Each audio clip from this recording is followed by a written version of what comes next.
Hi, everybody. Welcome to Sports for All podcast. I'm your host, Eden, and today I've got a great guest. So, do you want to introduce yourself to everybody? Hello, my name is Martin Murray and I am from Belfast in Northern Ireland. I am the PR and Stakeholder Engagement Lead for Sporting Pride Ireland. Amazing. So good to have you, Martin. I'm so excited for our conversation.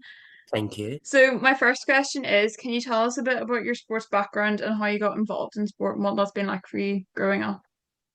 Yeah, so when it comes to youth sports, I think I have quite a different story than most of the people who would work in sports today.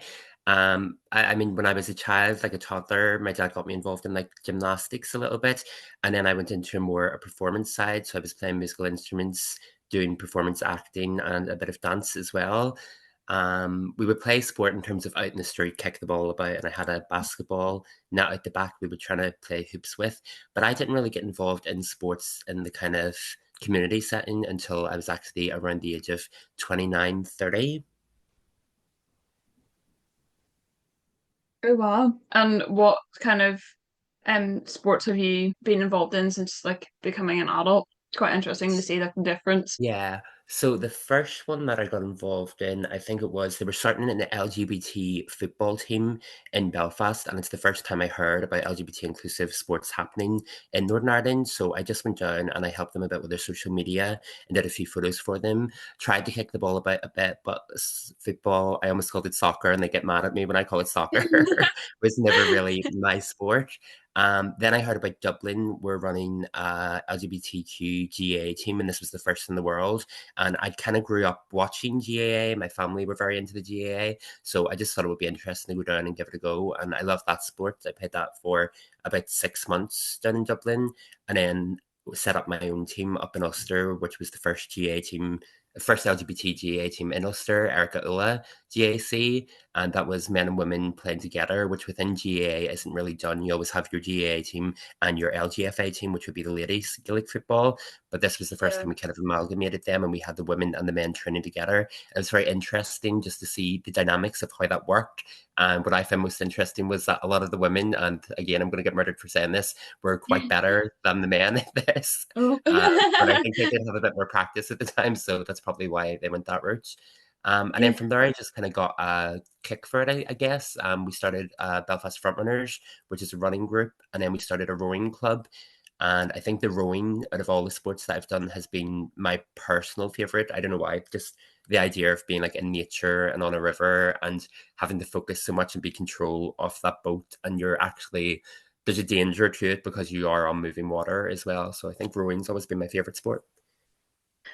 I think rowing's like so interesting. Like I think, yeah, like you said, there's that kind of thrill aspect to it, isn't it? You're Yeah. like, oh, what's gonna happen?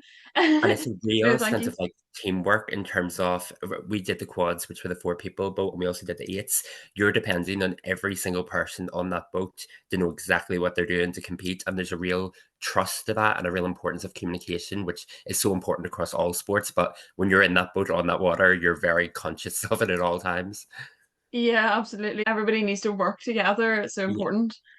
Yeah, no, absolutely. Thank you so much. It's been really interesting to hear a bit more about your background. So my next question is, what have been some of your big inspirations, both in sport but also outside of sport? Again, my journey's always been kind of around the community aspect of LGBT in Ireland and in Northern Ireland. Although it's quite a small country, we're set up with quite a lot of rural towns and counties. And if you're an LGBT person in that culture, you can be quite separate unless you're in Dublin or Belfast, where it's big city kind of community background. You're quite isolated. So a lot of the work that we try to do is bring people from rural communities to kind of integrate. So when it comes to sports inspirations for me, it would be LGBT people, the likes of Tom Daly. A big one for me was Kelly Holmes, actually. I remember after the Olympics 2012, I remember when they came out in the book and stuff, we actually reached out to them for Belfast Frontrunners and invited them to join us as like a celebrity patron. And Kelly actually flew over to Belfast and came out with us on a run around the Titanic Quarter down in Belfast. and just seeing a group of 20 LGBT people having the opportunity to meet Kelly Holmes in such a kind of casual setting and go out and do Yeah. something that they're all on an equal, sorry, I don't want to say an equal level because Kelly Holmes is an Olympic athlete and we are not. But everyone had the same interest and the same purpose to be there. And Kelly was just there really to meet us as well and to meet the community. She's moved over to Northern Ireland recently, so she wanted to meet people. And it was a great opportunity for her to get to meet the LGBT community and a great opportunity for them to get to meet an Olympic runner. Outside of that, I guess it's the entrepreneurial kind of background for me. Like I grew up in performance, so people like Ram Murphy, the producer, would be a big inspiration for me. It's someone who brings diversity and inclusion into all aspects of all the work that they do, and it's focused around that. And it's great to see how bringing in that diversity and inclusion can improve industries like film and like sport.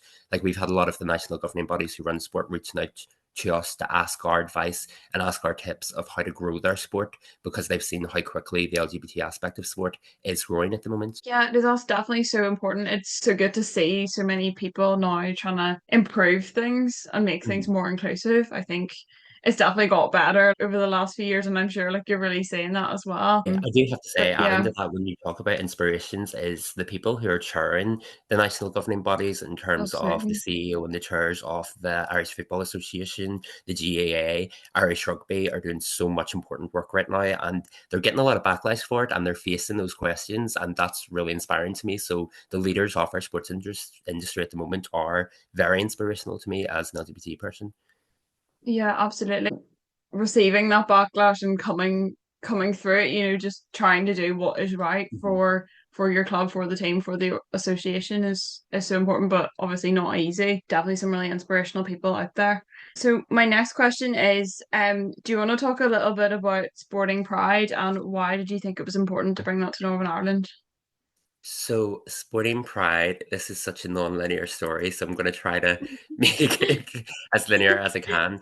Sporting Pride first would have begun back in 2018. It was originally called Team Ireland, and it was set up between, I believe, Dublin Pride were involved in this. People like Philippa O'Rider, Aidan Walsh would have been involved, I believe, and a few others who got together to put a Team Ireland together to go and compete at the Gay Games and the Euro Games. So they are what they said in the tin. Essentially, the Gay Games is basically a version of LGBTQ Olympics that was set up in San Francisco back in the 80s, I believe, but I'm probably getting these dates wrong. So it's run every 4 years around the world, and it's LGBT representatives from all across the world in a range of about 22 different sports, sometimes less, sometimes a bit more. And they come together just to compete. And again, it's that community aspect of meeting people from all over the world who have similar stories, similar backgrounds to you, learning from each other and getting those stories together. Winning Pride at the time worked quite closely with Dublin Pride. They also had the president of Ireland at the time and the Taoiseach come down and supported them. They did a few photos for that. They did a lot of fundraising with a variety of LGBT organisations and non-LGBT organisations and sent about 100 athletes over from Ireland to compete in the Gay Games in 2018. After that, when they kind of seen the popularity of it and how people were interested, a few of the guys got together and decided to set up Sporting Pride as an organisation dedicated to Amazing. working with national governing bodies to bring in inclusion and diversity and help them learn a bit more about the community and how they can work together, but also creating opportunities for recreational sports and community groups and just getting LGBT people more into exercise, both on a level of helping their mental health and their physical health, because the LGBT community is underrepresented when it comes to living an active and healthy lifestyle. So it's just to get that to progress. So they started 2018, then COVID came in Mhm. 2020, which is around the time that I would have heard about the GAA team in Dublin. So I got involved in that GAA team first. And then I was just, because I was working with a football team up in Belfast and the GAA team in Dublin, I was like, wouldn't it be great to have like a sports day that could bring all the LGBT sports teams together from across Ireland once a year, just for a big social event essentially, but sports influence. So people are socializing in a kind of healthy experience. So I decided to send a letter to every LGBT organization in Mhm. Ireland, which is probably about 50 organizations. And out of those 50 organizations, one letter came back, and that letter was from Sporting Pride, who before this I'd never heard of. I just Googled them, seen the address, and was like, well, I'll send one to them as well. They told me about what they were doing, and I was just like, that's incredible work that you've done in Ireland, where they were up to about 35 teams, I believe, at that point. So I said it Oh, would be great to have more of that work up in the north, but because they were based in Dublin and in Cork, they had no real accessibility to reaching the north. And in the north, mhm. we had the Belfast Blaze, which is the football team, Belfast Aslan's rugby team, and the Out and About Hikers, which had been set up about 20 years earlier, which was a group of people who would just go hike the mountains essentially. So I decided, why not bring Sporting Pride to Ulster? And this was the same time I was developing the GAA team. And from there, that's when I developed the running team. And I helped a few others develop a tennis team and a squash team. We were working with people setting up skating groups and basketball groups. And now there's more social groups for just generic sports as well. So it's kind of flourished quite a lot. But in Ulster, it's a very difficult situation compared to Ireland because we are on that basis of being a UK country and an Irish country. So there is a political conflict there. There is a religious Mhm. conflict. So when you're bringing in certain sports, you have to be very conscious of the community that you're working with. But for LGBT teams, we're not about breaking that down into religions or breaking that down into politics. Our teams are for everybody, no matter your race, your creed, your religion, anything to do with that. We're here to work together as a team and just enjoy the sport and enjoy the social aspect. So it's been a great kind of peace barrier for that as well, of getting communities to work together. I love that so much. It's definitely what's been really needed, and it's been so good that it's like grown so much that you kind of initially that idea and they kind of reached out to you. So that's really great that Yeah, it's came it here was to Northern Ireland. terrifying at the beginning, I do have to say, and Yeah. there was the LGBT community themselves did give me quite a bit of pushback. They were just like, why should we be supporting sports when for so long sports have pushed us out of their venues and made us feel Yeah. unwelcome? Why are we going to work for them? And I was like, because communication, there's no progress unless you work together. And since we started getting the work together and people have come out and got involved, I have to say, at the beginning, very difficult to get the starting going. Since then, it has flourished so easily, and everybody has loved it and seen the benefit of it so much that it's been a great support from the wider community, not only here, but people from England have reached out, people from Australia, people from Canada, and the Oh, support's just been phenomenal to watch.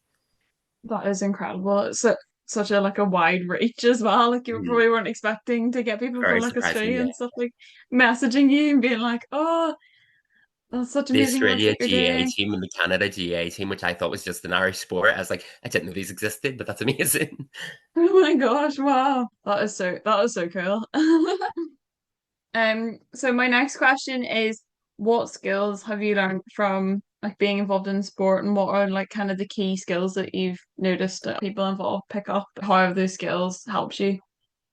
I think the main two have always been, and I think everybody will say the same, it's about communication and teamwork. With any sport you're working with, communication and teamwork are your two greatest skills.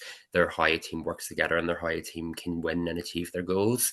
One of the great things I found through working with Spinning Pride is because we're helping LGBT teams set up, we're getting people who haven't felt welcome in the sphere and have felt very, what's the word? They felt pushed out, they felt rejected, and it kind of broke their confidence down quite a bit.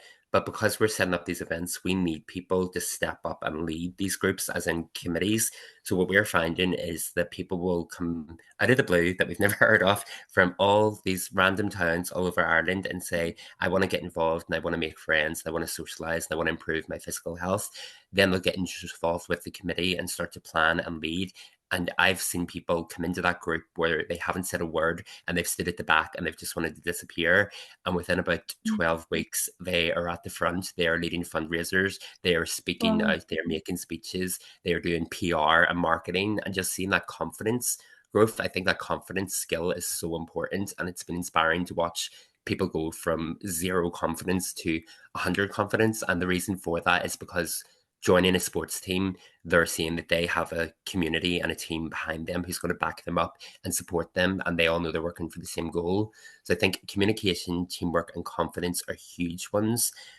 Education has been a big thing for me in terms of picking up new skills. Coming from a performing arts background and doing drama and film, I was in that industry for about 20 years, and there's a certain point in every industry you get to where you're like, I know everything. I know exactly what I'm doing. I've got all these skills and I'm incredible. And then I came into sports and was like, I know nothing. This is a whole new world to me. And I'm just seeing so many other opportunities, so many skills, so many industries, so many things I didn't know existed before. And what's really fascinating is that I can see how these skills that are being developed within sports teams can support corporate companies in terms of building up industries in business and building up industries in the arts and building up other industries. Like they all work hand in hand. But sports is such an incredible one because at the heart of sports is teamwork. And no matter Okay. what industry you're in, that should be the heart of your industry. Absolutely, I totally agree. I think obviously teamwork is so important and you learn so much from being involved in sport, like you were saying. It's so transferable and it's just a great thing to get involved in Yeah, I generally. think the big I thing that think you you just, find is that you see skills that other people don't have, or other people have yeah, skills that you don't have, and you know how to now celebrate those people and be like, I can't do something myself, so I'm going to work with this person I know who has those skills and give them their time to shine, and we can bring each other up for doing that.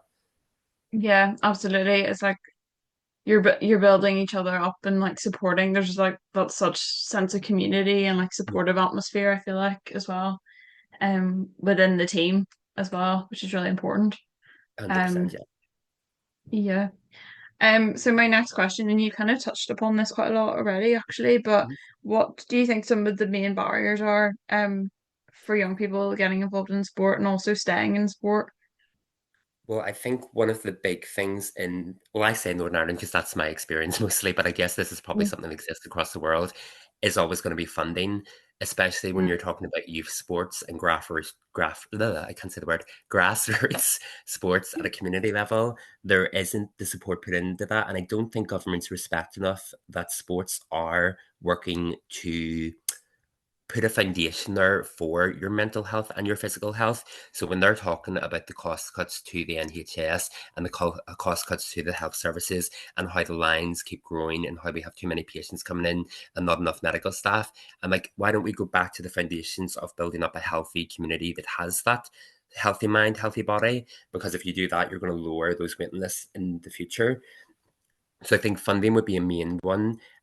Living in Northern Ireland as well as an LGBT organisation, we have a political party or two here that wouldn't be very supportive of LGBT rights. yeah.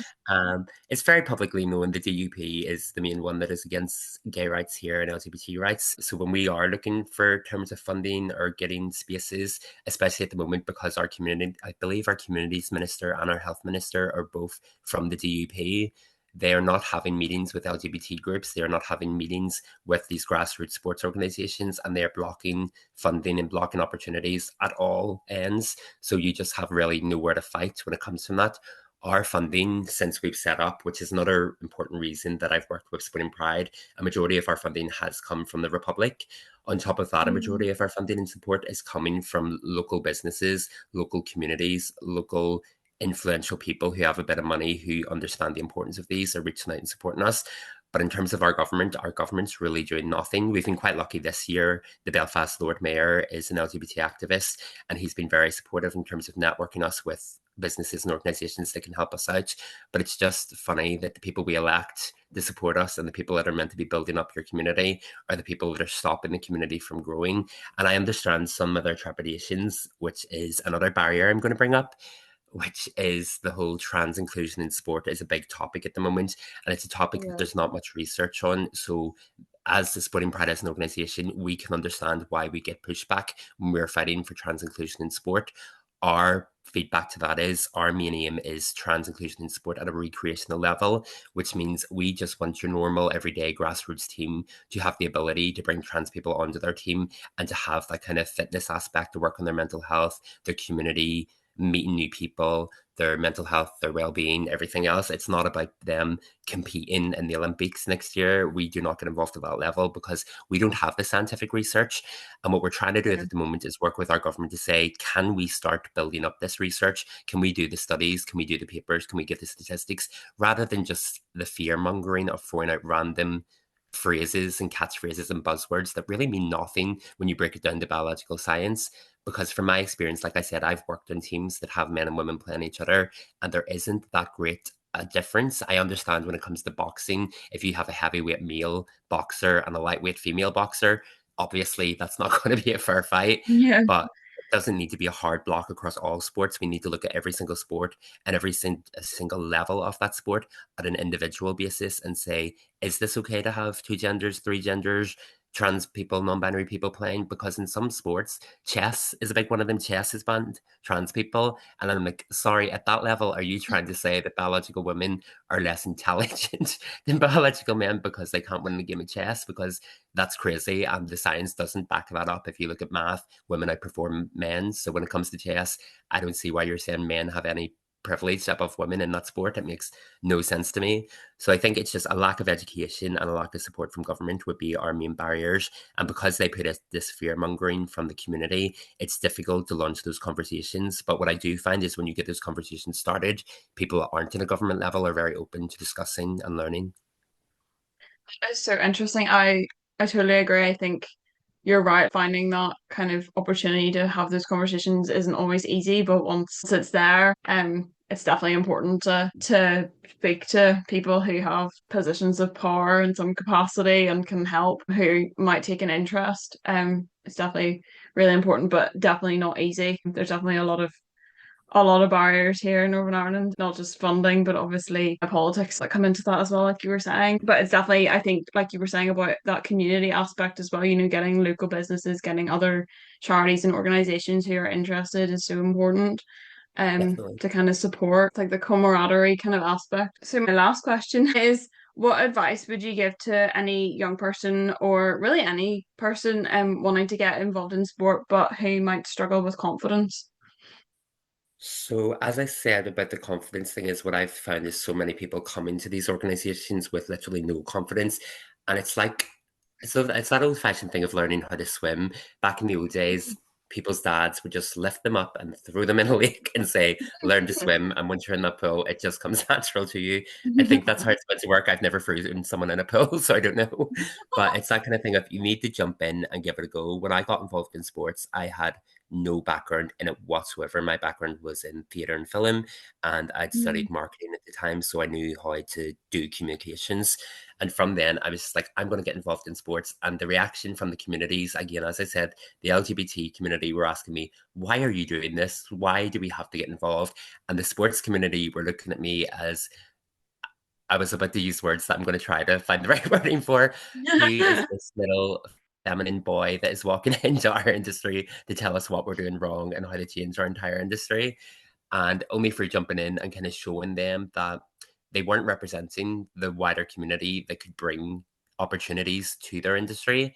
That's what I reflected back to them. So it was me saying I had no skills in this industry, but I'm going to give it a go and see what happens. And then I was able to find gaps in that market and say, I am needed here, and there is things that I can bring this organization. And no matter who you are or how low your confidence is at the moment, I promise you, if you get involved in an organization, there will be opportunities there and things that they're missing which you can bring to them, and it will help them grow. So if you do have that lack of confidence, I swear people are waiting for you to come along and to help them out, and they need you to give your point of view, because your point of view will give a new reflection of something that they're missing.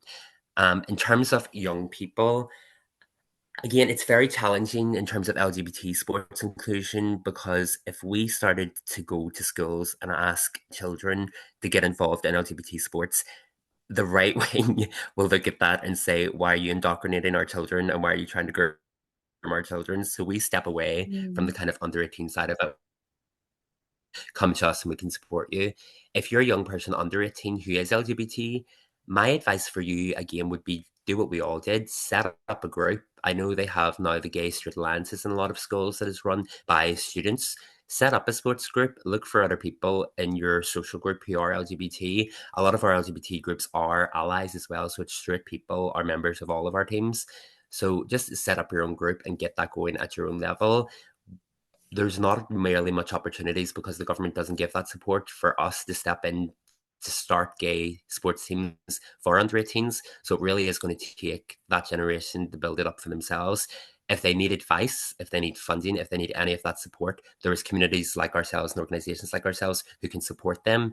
But it's their time to really step up and show that for themselves, and we will back them 100%. And it's also great for if you are setting up a recreational community organisation if you're 15, 16. See, when it comes to looking for work when you're 18, that's something on your CV that's going to put you far ahead any of the other people who are applying for those jobs, because you know how to build an organisation, you know about governance, you know about funding, you know about teamwork, you know about structures.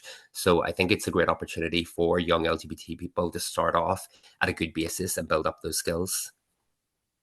That is such amazing pieces of advice. I totally agree. I think taking that initiative, and if Mm. sport is something that you're passionate about and you're from an LGBTQ background, then if there's not those opportunities out there, then take that initiative, try and set it up. Yeah, definitely really worth it. And like you were saying, like you learn so much from doing that, really transferable skills that can help you Mm. obviously in CV and life. And yeah, definitely following your passion is really important. So no, Yeah. that's really great pieces of advice. Thank you so much. That's all my questions. It's been so good to have you, and some really like inspirational conversation we've just had. So thank you so much for coming on. And yeah, everybody should go and check out Sporting Pride. Thank you for having me on. That was brilliant. Thank you so much for listening to the podcast. It would be great if you could give it a follow and if you could give it a rating. If you want to connect with me further, you can find me on LinkedIn at Eden Byrne or on X at Eden71003.